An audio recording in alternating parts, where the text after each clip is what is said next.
Justin Hall has a team of food technologists working in the heart of a 5,500 square metre factory to help him nut out the next big thing in breakfast foods. It's a far cry from the beginning of his cereals business when he was scouring cafes on his own looking for inspiration. I mean, it's fun sort of starting a business, and a key part of the business plan was visiting cafes each morning and trying out different breakfasts. That was 13 years ago, after Mr. Hall formed a relationship with the Australian-based Stebbins family, which owns the Vogel's brand. Although Goodman Fielder makes Vogel's bread, Mr. Hall says he had the support of the company's head, Alan Stebbins. And I thought, hey, let's see if we can take that brand into some other places and into some export markets. And he thought that sounded like a great idea, and I established the business. At the time, the concept of premium muesli was just emerging, and the cafes were busy dishing up luxurious bowlfuls to customers. I thought, well, why don't we do a cafe-style muesli? It would fit well with Vogel's, and most importantly, it would differentiate us from the other products that were in the market. The company started in the kitchen of his Auckland home with help from a contract food technologist. We formulated half a dozen different cereal recipes, and then went around a series of food manufacturers until we found one that we could work with, and developed a product range.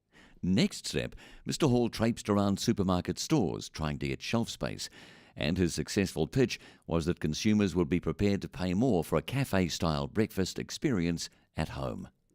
And it was quite similar to the timing of when Magnum had come out in the market in ice creams, and so my sort of analogy was, you know, people used to buy a popsicle for 50 cents, and now they pay $2.50 for a Magnum because it's a premium indulgent experience where you can sort of get the equivalent of a dessert or going to an ice cream parlour, but you can get it out of the freezer in the dairy or the freezer at home, and that's what we wanted to bring to breakfast cereal with Vogel's. Within 6 months, the startup had secured New Zealand's supermarket distribution and turnover of $1 million, and for the first decade had compound annual growth of between 20 to 30%. That growth rate has slowed as the company has become larger, but conversely, the size of Mr. Hall's ambition has increased. I remember thinking about, wouldn't it be amazing to turn over $1 million? And then I thought, wouldn't it be cool to get to $10 million? And now my focus is on what's the best pathway to 100 million. And I had a great conversation the other day with Leon Clements, the CEO at Synlait, and I came away thinking, well, how can we get to $1 billion? While still managing director, the entrepreneurial Mr. Hall has stepped back from the day-to-day running of the company to focus on innovation and business development, while his wife, Vicky Taylor, is using her corporate food industry background to focus on strategy and structure. But we certainly wouldn't have got to where we've got to now without that sort of combined set of skills. The husband and wife team don't have a ban on discussing work at home. In fact, Mr. Hall says it would have been impossible in the early days. A startup business in this space is all-consuming, and we were working morning, nights, weekends, and it was pretty hard to separate business and home life.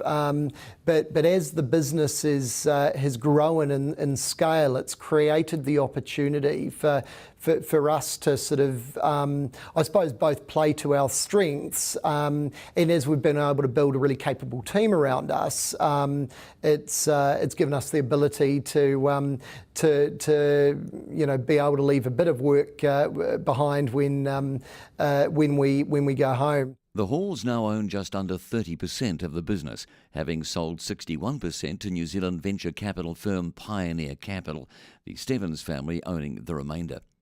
The Pioneer investment has allowed growth acceleration offshore, and Mr. Hall says SmartFoods has chosen to do well in a few markets rather than stretch itself too thinly across several. It operates in New Zealand and China and produces private label cereal for the Australian market. In May 2018, it signed a $4.5 million sourcing deal with Alibaba to supply it with Vogel's cereal to be sold to Chinese consumers through various e-commerce channels.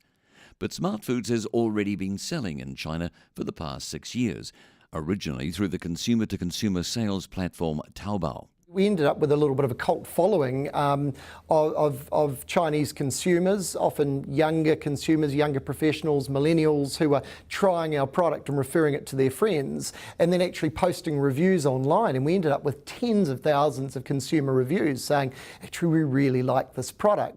SmartFoods also inadvertently scored big with a new berry cereal, where blackcurrant juice soaked into the grains produced a bright red product with a strong blackcurrant aroma, perfect for social media like WeChat. They talk about, in China, not only sort of eating with your mouth, but also kind of eating with your eyes and your sense of smell, and that sort of full sensory experience is quite important as it relates to food. And in fact, it's one of the reasons that that food and social media go so well together. China is fast becoming SmartFood's second largest market, where Mr. Hall regularly does a live online broadcast, viewed by between 500,000 and 1 million people at a time. It's interactive, and Mr. Hall answers consumers' questions about his products. We at one stage sold a 40-foot container in about 30 minutes during a live broadcast. And it wasn't because we were discounting the product. It's because we were deeply engaging with consumers on our brand story and product detail. He says New Zealand Inc. has done a great job of paving the way on market accessibility for exporters, including the free trade agreement with China. One of the things I know is often a frustration for other people is I'm always wanting to see what's around the next corner, and accordingly I'm always sort of setting new milestones, and before I've quite got to the one that I'm set, I'm already on to thinking about the next one, and that's my own burden to bear. But at the same time, it's helped drive the business forward and keep me getting out of bed each morning. When, of course, it's time for breakfast, something Mr. Hall knows quite a lot about. And Mr. Hall says it's had to provide content to support online platforms where there is a blurred line between sales and marketing.